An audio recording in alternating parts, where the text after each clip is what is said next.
अपना खुद ही खाना खा रही ने, पेट भर रही ने। चलो जी चलते हैं असं वापस हम घर अपने। अस्सलामुअलैकुम दोस्तों, क्या हाल जी। मैं उम्मीद करना तुम सारे बिल्कुल ठीक होवोगे तो मैं भी अलहमदुलिल्लाह ठीक हाँ। थोड़ी जी माजरत क्योंकि 8-10 दिन मैं व्लॉग नहीं बनाया। मेरे बोर्ड के पेपर शुरू से एनुअल फस्ट ईयर के, मैं पेपरों की तैयारी करता रहा। तो अज मैं अपने व्लॉगिंग की तरफ बैक आया। मैं क्या चलो अपने दोस्तों नाल वीडियो शेयर करिए। दोस्तों ने काफ़ी मैसेज भी मैनू आ रहे थे भी तुसी भाई ऐसे व्लॉग नहीं बनाए। मैं क्या चलो अज आके भाई ने व्लॉग बनाने, व्लॉग शूट करिए। चलो मैं अज वीडियो बनानी थोड़ा जेडे दोस्त बकरियां चरा रहे हैं, बकरियां वगैरह थोड़ा दिखा देने जी। आ देखो बकरियां, ये बकरियां खा रही ने, पट्ठे खा रही ने, चारा खा रही ने। देखो कितनियां प्यारियां लग रही। उत्तों तुसीं मौसम इंजॉय करो, मौसम कितना प्यारा। ऐसा देखो बदल बने हुए ने, ठंडी हवा चल रही है। देखो जी बहुत प्यारा मौसम है। बाकी बकरियां ने हुण अपना खुद ही खाना खा रही ने, पेट भर रही ने।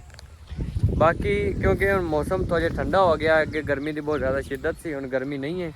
यह बाकी देखो तुसीं पट्ठे वगैरह किन्ने प्यारे ने जी। इत्थों उन्होंने चारा कट लिया सारा ही। ये जवार के पट्ठे ने। तो ये बड़ी मिठी होंदी जवार। असीं खेलते होंदे सी छोटे होंदे ते जवारां विच भज के आ जाना।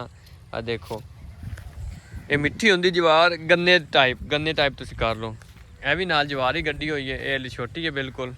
और नाल वो भी जवार है, वो भी जवार के पट्ठे ने लिया देखो तुसीं नाल। लेकिन यह तो फिर काफ़ी वड्डे हो गए ने, पट्ठे हथ भी लग गया उन्होंने, चारा यानी सेल कर दिता। आ नाल कमान, ए बकरियां, ए नाल भी जवार। ए तिली की फसल ही तुहानूं दिखाना। देखो मौसम कितना प्यारा, बदल किन्ने प्यारे बन गए ने। अच्छा जी मैं फिर तुहानूं माजरत करना भी मैं थोड़ा जिहा विचों छुट्टियां कर लियां सी, 8-10 व्लॉग विच नहीं आया। तो हुण मैं आ गया वापस व्लॉग, इंशाअल्लाह रूटीन वाइज तुहाडे नाल शेयर किया करांगा। मेरे हो रहे सी पेपर फस्ट ईयर के, तो उन्होंने वजह तुहानूं पता है बोर्ड के एनुअल एग्जाम ने, तो वो तैयारी भी बहुत ज़रूरी है। तो अजकल कैमरे लगे होंगे, सख्ती बहुत है, इस वजह तो मैं थोड़ी तैयारी कर रहा सी। तो पेपर भी हुण भी मैं तैयारी करके आया। मैं क्या चलो अज व्लॉग लाजमी बनाना, नहीं तो मेरे ऑडियंस नाराज़ हो जाएंगे। ऑडियंस नूं माजरत, सॉरी। अज तो बाद मैं रूटीन वाइज थोड़े तक व्लॉग पहुँचावांगा। बाकी आ तिली पिछला तुसीं मेरा व्लॉग देखिया होना, ओल्ड व्लॉग, ਉਹਦੇ ਵਿੱਚ ना ये काफ़ी छोटी ਸੀਗੀ, या जिस तरह इनू गढ़ रहा सी मैं तुहानूं दिखाया सी। लेकिन अज तुसीं देखो ये तिली की फसल कितनी जल्दी दे नाल उत्ते हुई है। तो आ उन्होंने उत्ते फुल लगने शुरू हो गए ना। देखो तुसीं आ देखो उत्ते फुल लगने शुरू हो गए ने।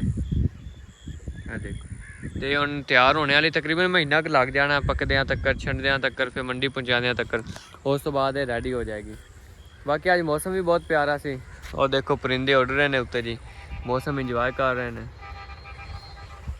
तो अज मौसम बहुत प्यारा है, तो मैं भी बाहर निकलिया। चलो जी चलते हैं असं वापस हम घर अपने। तो मौसम भी काफ़ी ख़राब हो रहा है, बारिश का इम्कान है। ठीक है, मिलते हैं नैक्सट वीडियो में। अल्लाह हाफिज़।